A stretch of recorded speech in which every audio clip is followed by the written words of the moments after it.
नमस्कार दोस्तों, यदि आपको एक स्टॉक मार्केट से एक साइड इनकम कमाना है, यदि आप कहीं बिजनेस करते हो, कहीं जॉब करते हो और आपके पास टाइम नहीं है, आपको इंट्राडे ट्रेडिंग भी नहीं करना है, आपको ऑप्शन ट्रेडिंग भी नहीं करना है, फिर भी आपको स्टॉक मार्केट से एक साइड इनकम कमाना है।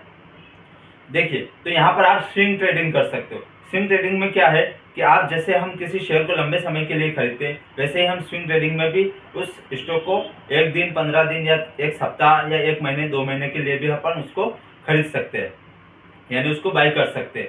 तो स्विंग ट्रेडिंग में क्या है कि हम जिस शेयर को, मान लीजिए आप कहीं जॉब कर रहे हो या कहीं बिजनेस कर रहे हो, जब आप रात को घर आए तो उस स्टॉक, किसी भी एक स्टॉक के बारे में अच्छे से एनालाइज किया आपने, 10-15 मिनट अच्छे से एनालाइज करने के बाद जब अगले दिन आप आपके जॉब पर या बिजनेस पर जा रहे होते हैं, तो जब हमारा मार्केट 9:15 पर ओपन हो जाता है, तब आप 9:15 पर किसी भी जिस स्टॉक के बारे में आपने अच्छा से एनालाइज किया है उसको आप बाई कर सकते हो।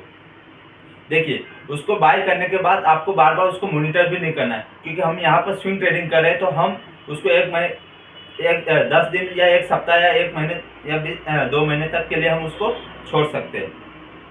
मान लीजिए 10 दिन बाद आप जब अपने जॉब या बिजनेस से शाम को घर आए, फिर आपने देखा कि यार इस स्टॉक में तो मुझे 15% का प्रॉफिट मिल रहा है, तो मान लीजिए आप उसको अगले दिन उस प्रॉफिट को आप निकाल सकते हो, यानी सेल कर सकते हो। तो ऐसे ही हमें स्टॉक मार्केट में स्विंग ट्रेडिंग में एक फायदा है।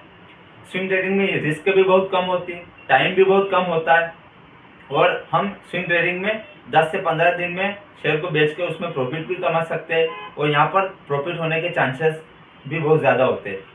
तो मान लीजिए एक स्टॉक का एनालाइज करना बहुत ज़रूरी है, तो हम यहाँ चार्ट पर उसका टेक्निकल एनालाइज भी करते हैं। देखिए, जब हम स्विंग ट्रेडिंग करते हैं, तो जब हम किसी शेयर को लंबे समय के लिए करते हैं, मान लीजिए 10 दिन, 15 दिन या एक महीने के लिए उसको बाय करते हैं, तो यहाँ पर उसका फंडामेंटल एनालाइज करना बहुत ज़रूरी है। इससे क्या होता है कि जब हम फंडामेंटल एनालाइज कर लेते हैं, तो मान लीजिए किसी शेयर को आपने खरीदा है, अच्छे से एनालाइज किया आपने, तो उसमें आपने 1 लाख रुपए लगाए। अब यहाँ पर 1 लाख रुपए लगाए, तो आपका जो स्टॉप लॉस है वो भी फिक्स होना चाहिए। स्टॉप लॉस है आपका 5%।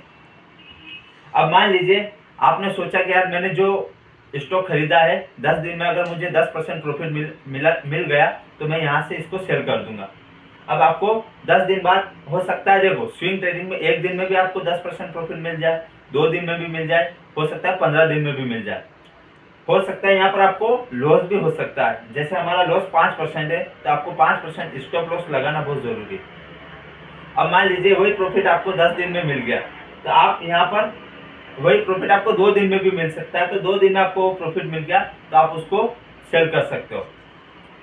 अब हो सकता है आपने जो, देखिए स्विंग ट्रेडिंग में आपका स्टॉप लॉस फिक्स होना चाहिए। आपको जैसे 5% स्टॉप लॉस हुआ, 5% लॉस हुआ, तो यहाँ पर आप ट्रेड को कट कर सकते हो।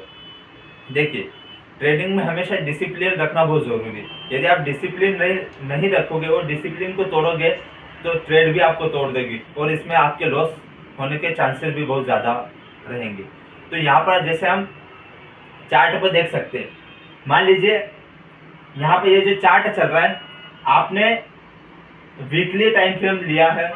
देखिए, जब हम स्विंग ट्रेडिंग करते हैं, तो हमारा जो टाइम फ्रेम होता है वो एक दिन का भी हो सकता है, सप्ताह का भी हो सकता है, एक महीने का भी हो सकता है। तो यहाँ पर जो हमने वीकली टाइम फ्रेम पर लिया है, अब यहाँ पर देख सकते हैं, आपने यहाँ पर जिस भी स्टॉक आपने एनालाइज किया था उसको यहाँ पर बाय कर लिया। यहाँ पर बाय करने के बाद आप उसको छोड़ सकते हो कि स्टॉक किधर भी जाए, ऊपर जाए या नीचे जाए, क्योंकि अपन ने एक टारगेट रखा है कि मैं 10 दिन बाद इसको बाय सेल कर दूंगा।